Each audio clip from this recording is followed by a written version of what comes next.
மீஞ்சூரில் 1999 per square ஃபீட்டுக்கு தனியவலன் estates 24ஆம் தேதி ஒரு பெரிய சைட் லான்ச் பண்ணுறாங்க. லான்ச்சிங் ஆஃபராக ஒரு கோல்ட் காயின் ஃப்ரீயாக தராங்க. பட்டா, ஈசி ரிஜிஸ்ட்ரேஷன் எல்லாமே ஃப்ரீ. ஸ்க்ரீனில் தெரியிற நம்பருக்கு கால் பண்ணுங்கள். நண்பர்களுக்கு வணக்கம்.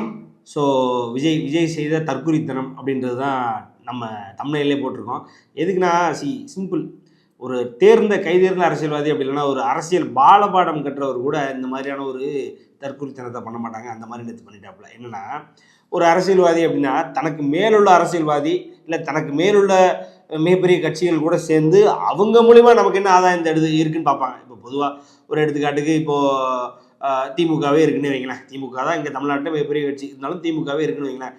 ஒரு பாராளுமன்ற எலெக்ஷன் வரும்பொழுது காங்கிரஸுடன் கூட்டணி சேர்றது எதுக்குன்னா, ஒரு காங்கிரஸ்ன்றது இந்தியாவிலேயே கட்சி. அந்த கட்சி மூலமா அந்த கட்சி கூட கூட்டணி வைக்கும் பொழுது நமக்கு மத்தியில் அங்கீகாரம் கிடைக்கும். நமக்கு காங்கிரஸ் மூலமா என்ன கிடைக்குன்னு தான் பார்ப்பாங்க. ரைட்டுங்களா? இப்படி எல்லா கட்சியிலும் விடுதலை சிறுத்தைகள் திருமாவளவன் எடுத்துக்கிட்டிங்கன்னா, அவர் திமுக கூட இருக்கிறாருன்னா திமுக கூட இருந்தும் வரலை நேற்று ஃபங்க்ஷனுக்கு. ஏன் வரல அப்படின்னா, திமுக மூலயமாக தனக்கு ஆதாயம் கிடைக்கும் நம்புறாரு, அதனால தான் வரல. ஸோ ஒரு அரசியல்வாதின்றவன், ஒரு அரசியல் கட்சியுடைய தலைவர்ன்றவன் எந்த கட்சி கூட இல்லை யாரு கூட எவ்வளோ பெரிய முக்கியஸ்தர் கூட இல்லை எந்த மாதிரியான ஆளுகள் கூட பழகணும்னா அவங்க மூலமா நமக்கு என்ன ஆதாயம் கிடைக்கும், நம்ம கட்சிக்கு என்ன ஆதாயம் கிடைக்கும், நம்ம தொண்டர்களுக்கு என்ன நல்லது கிடைக்கும், நமக்கு எப்படி ஒரு கூட்டணி உருவாகும், இப்படி தான் பார்ப்பாங்க. ஆனால் நேற்று இந்த விஜயன்றவர் என்ன பண்ணியிருக்காரு அப்படின்னா, இது நாள் வரைக்கும் ஆதவர்ஜினான்றது அப்படின்றவர் யாருன்னே எவனுக்கும் தெரியாது.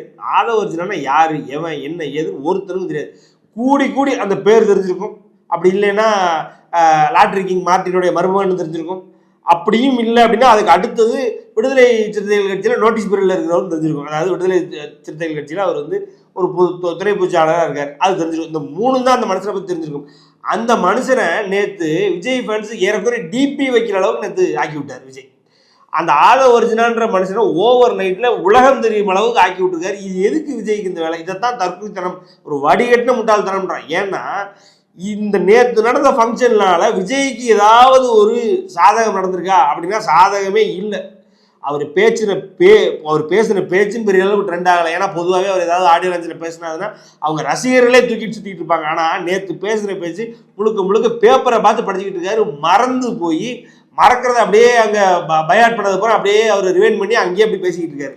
பச்சையாக அதாவது ஒரு மேடை பேச்சுக்கு தகுதியற்ற ஒரு விஜய்ன்ற மாதிரி நேற்று உள்ள பேச்சு முடிஞ்சு போச்சு. சரி, நேற்று உள்ள பேச்சு பெரிய அளவுகள் இல்லைனாலும் அந்த பேச்சினாலையும் இவர் வெளியிட்ட அந்த புத்தகத்தினாலையும் 2 பேருக்கு மட்டும்தான் நேற்று சாதகமாக அமைஞ்சிருக்கு. அதில் ஒன்று ஆதவர்ஜினா ஓவர் நைட்டில் ஃபேமஸ் ஆகிட்டாப்புல ஒன்று. 2வது விகடன். நீங்கள் நல்லா யோசிச்சு பார்த்தீங்க அப்படின்னா விகடனை கடைசி எத்தனை வருஷத்தில் நீங்கள் வாங்கினீங்கன்னு யோசிச்சு பாருங்களேன். ஒரு தடவை கூட வாங்கியிருக்க மாட்டோம். கடைசி ஒரு 5 வருடங்கள் புட்டுக்கதை ஒரு 5-7 வருஷம் வாங்கியிருக்க மாட்டீங்க. அப்படியான ஒரு விகடன் எந்த வகையில் நம்ம விகடன் நமக்கு ஞாபகம் வரும் அப்படின்னா, இந்த மார்க் போடுறோன்னு சொல்லி ஏதாவது போடுவான் 40, 43, 45. அப்போ தான் நமக்கு அட்லீஸ்ட் விகடனை பற்றி நம்ம யோசிப்போமே. அப்படி விகடன் ஒரு சைடில் கஷ்டப்பட்டு இருக்கு. அந்த விகடன் பதிப்பகத்துலேருந்து ஒரு புக்கு வருது, அம்பேத்கர் எல்லாருக்குமான தலைவர் அப்படின்ற ஒரு புக்கு வருது. அந்த புக்கை விஜய் வெளியிட்டு அந்த விகடன் பதிப்பகத்துக்கு ஒரு சாதகம். இந்த 2ம் தான். ஒரு அரசியல்வாதி என்பவன் தனக்கு ஆதாயம் தேடுவனாக இருக்க வேண்டும். அதை விட்டுட்டு அடுத்தவன் கூப்பிட்றான் அப்படின்றதுக்காண்டி அவனுக்கு போய் நின்றுட்டு இருந்து அவனுக்கு ஆதாயம் பண்ணி கொடுக்குற அரசியல்வாதியை நான் கேள்விப்பட்டதே இல்லை, பார்த்ததே இல்லை. இப்படியாக ஒரு மலுவட்டைத்தனத்தை பண்ணியிருக்காரு நேற்று விஜய். 2வது ஏதோ அண்ணல் அம்பேத்கரை பற்றி பேசினதுனால அண்ணல் அம்பேத்கர் நேற்று ஃபுல்லாக தலித்திய மக்களை தனக்கு ஓட்டு வங்கிகளாக மாற்றிக்கிட்டதாகவும் அவங்க ஃபுல்லாக ஏதோ விஜய் தான் அடுத்து தன்னுடைய காப்பானாகவும் நினச்சிக்கிட்டு இருக்காரு. அது அவருக்கு சாதகம் அப்படின்னு நினச்சி அவர் உள்ளே வந்திருக்காரு. ஆனால் அது ஒரு மிகப்பெரிய தவறு நடந்திருக்கு. என்னென்னா, அண்ணல் அம்பேத்கர் எல்லாருக்குமான தலைவர், அதில் எந்த மாற்று கருத்தும் இல்லை. இவங்க புக்கு போடலாம் நமக்கு ஒன்றும் தெரியாததெல்லாம் இல்லை, எல்லாருக்குமான தலைவர் தான். ஆனால் அந்த மேடைக்கு போய் அண்ணல் அம்பேத்கரை பெருமைப்படுத்தும் விதமாக பேசுகிறேன்னு திருமாவளவன் என்ற இங்கே தமிழ்நாட்டினுடைய தலித்தினுடைய ஒற்றை முகமாக விளங்கி கொண்டிருக்கும் ஒரு நபரை, ஒரு அரசியல் கட்சியினுடைய தலைவரை, ஒரு மக்களின் தலைவரை, ஒரு பகுஜன மக்களின் தலைவரை ரொம்ப கேவலப்படுத்திட்டு வந்துட்டார். என்னன்னா, ஏதோ திருமாவளவன் திமுகவினுடைய பேச்சை கேட்டுட்டு திமுகவுக்கு அடிமையா இருக்கிற மாதிரி இவர் பேசிட்டு இருந்தாரு. திருமாவளவனுடைய போர்வாளான ஆளு ஷானவாஸ் கேட்கிறாரு, இந்த கூத்தாடிக்கு என்ன தெரியும் தலைவனை பத்தி, இவெல்லாம் பேசுறதுக்கு என்ன தகுதி இருக்குன்னு கேட்கிற அளவுக்கு விஜய் நேற்று திருமாவளவனை கேவலப்படுத்திட்டு வந்துட்டார். அதாவது அம்பேத்கரை உயர்த்தி பேசணும்னு போனவர் ஏறக்குறைய தலித்தினுடைய தலைவராக விளங்கக்கூடிய நார்த் பெல்ட்டே திமுக தலித் ஓட்டுகளுக்காக யாரை வவுச் பண்ணி யாரை நம்பி இருக்கு அப்படின்னா திருமாவளவன் நம்பிதான் இருக்கு. ஸோ அப்படிப்பட்ட திருமாவளவனை திமுகவுக்கு அடிபணிந்து போகக்கூடியவர் போல பேசிட்டு இருக்காரு. ஒரு தலைவரை தாழ்த்தி உயர்த்தி பேசணுன்றத இன்னொரு தலித் தலைவரை நீங்க எதுக்கு இறக்கி பேசணும்? ரெண்டாவது திருமாவளவன் அவர் காலையே ஒன்று சுத்திக்கிட்டு இருக்கீங்களே, உங்களுக்கு எப்படி அப்படி என்ன ஒரு தேவை? அதாவது ஒரு கூட்டணி என்பது ஒரு லட்சியத்தினால உருவாகணும் ஒண்ணு, இல்லைன்னா ஒரு அரசியல் கணக்கு, ஒரு எனக்கு இவ்வளவு ஓட் பேஸ் இருக்கு, இந்த இவரும் சேர்ந்தாருன்னா இந்த ஓட் பேஸ் சேரும் பொழுது எனக்கு இத்தனை சதவீத ஓட்டுகள் கிடைக்கும், இத்தனை நபர்கள் இத்தனை ஜாதி ஓட்டுகள் எனக்கு கிடைக்கும், இத்தனை மெஜாரிட்டி எனக்கு வரும் அப்படின்னா பரவாயில்ல. உங்களுக்கு என்ன பேஸ் இருக்கு? விஜய்ன்றவருக்கு அதாவது ஒத்த ஓட்டு விஜய் நம்ம சொல்றோம் 0% எதையுமே ப்ரூவ் பண்ணாம ஒரு மிகப்பெரிய ஆளுங்கட்சியினுடைய ஒரு கூட்டணியில் இருக்கிற நபர் வந்து நீங்க புக்கு வெளியிடுறாரு, அவர் வாங்கணும்னு வந்தே ஆகணும், வரலைன்னா அவர் கோலை அப்படின்னா எந்த வகையில் நியாயம்? உங்களுக்கு என்ன அந்தஸ்து இருக்கு அரசியல்ல? சரி, ஓகே, இதுல ஏதோ ஒரு 70 படம் நடிச்சிருக்கீங்க, ரைட்டு, இன்னைக்கு ஓரளவுக்கு மதிக்கத்தக்க இடத்துல சினிமாவில் இருக்கீங்க அப்படின்னா, அரசியல்ல நீங்க சாதிச்சது என்ன? ஒரு 20 ட்வீட் போட்டிருக்கீங்களா இவ்வளவு நாள்? வந்து ஒரு சொந்த காசுல செலவு பண்ணி மாநாடு போட்டு நான் தான் உச்சன்னு சொல்லிட்டு வந்துட்டீங்க. இதை தவிர அரசியல்ல நீங்க செஞ்சது என்ன? மக்களுக்காக செஞ்சது என்ன? போன வாரத்தில் உங்களை போட்டு உங்க விஜய் ரசிகர்களே கிழிச்சானுங்க. என்ன கிழிச்சானுங்க? ஏன்னா உன்னைய ஒரு அரசியல்வாதியாக்கி உன்னை ஒரு சிஎம் ஆக்கி பார்க்கணும்னு நாங்கள் ஆசைப்பட்டு இருக்கோம், நீ என்ன வீட்டை விட்டே வெளியில் வர மாட்டேங்கிற. நேரத்தில் ஒருத்தன் போஸ்டர் அடிச்சிருக்கான், மாவட்ட செயலாளர். இத்தனைக்கும் அவன் என்ன போஸ்டர் அடிச்சிருக்கான் அப்படின்னா, 41 நாள் கழிச்சு படையூர் பங்களா விட்டு வெளியில் வரும் தலைவர் விஜய் அவர்களுக்கு வாழ்த்துக்கள் அப்படின்னு நக்கலாகவே போஸ்டர் அடிக்கிற அளவுக்கு இருக்கீங்க. அதாவது விஜய் ஃபேன்ஸே எப்படி கேட்குறான் அப்படின்னா, நீங்கள் ஒன்றும் பெரிய மன்னர் கிடையாது, வீட்டுக்குள்ளேயே உட்காந்துட்டு ட்வீட்டை போட்டு அரசியல் பண்ணிட்டு இருக்காதீங்க, வெளியில் வாங்கன்னு போன வாரம் தானே உங்களை வச்சு கிழிச்சான். அந்த கிளி, அதாவது சொந்த அரசியல் கட்சி தொண்டர்களிடம் இவ்வளவு கிளி வாங்குற தலைவர் இதுவரைக்கும் தமிழ்நாட்டிலே பிறக்கல. நீங்க தான் அது. அப்படியான ஒரு அந்தஸ்தே இல்லாத அரசியலில் எந்த பேஸும் இல்லாம சொந்த கட்சி தொண்டர்களே கிழிச்சு தொங்குற அளவுக்கு இருக்கிற உங்களுக்கு நீங்க புக்கு வெளியிடும் போது அதை வாங்க திரும்ப வந்தே ஆகணும்னு நீங்க அழுகிறது எந்த வகையில் நியாயம்? அதுல திருமாவுக்கு 2 கிளி வேற. நேற்று பேசுனதுல எவனும் எதையும் மதிக்கல. ஆனா அவங்க ஃபேன்ஸே எங்க இருந்துச்சு கைத்தட்டி ஆரவாரம் பண்றாங்கன்னா, இவர் திருமாவை பத்தி நஞ்ச கேட்கிறாரு.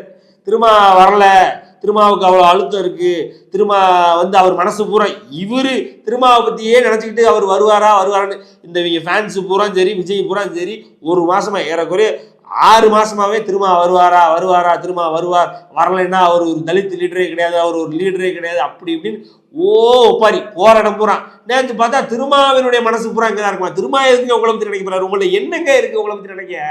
இதெல்லாம் வந்து என்னன்னா, நீங்க அம்பேத்கரை பெருமைப்படுத்தி போறீங்க, அம்பேத்கரை உங்க கொள்கை தலைவராக வச்சுக்கிறீங்கன்றதெல்லாம் ஓகே. நீங்க தலித்து மக்களுக்காக மற்ற ஜாதியை பூரா புறக்கணிச்சுட்டு தலித்துக்காக பாடுபட போறீங்கன்றதெல்லாம் ஓகே, அது உங்களுடைய கருத்து. அதுக்காக உங்களோட பல மடங்கு சக்தி படைத்த மக்கள் பலம் கொண்ட தொண்டர் படை கொண்ட, அதே நேரத்தில் ஓட்டு வங்கிகளில் வாக்குகளில் ப்ரூவ் பண்ண, பல நேரங்களில் எம்பியா இருந்த ஒரு மனுஷனை நீங்க கொடுக்குற புக்கை வெளியிடாதனால இன்னொருத்தருக்கு பயந்து போய் வராம இருக்காரு அப்படின்னு எதிர்பார்க்கறது எந்த வகையில் நியாயம்?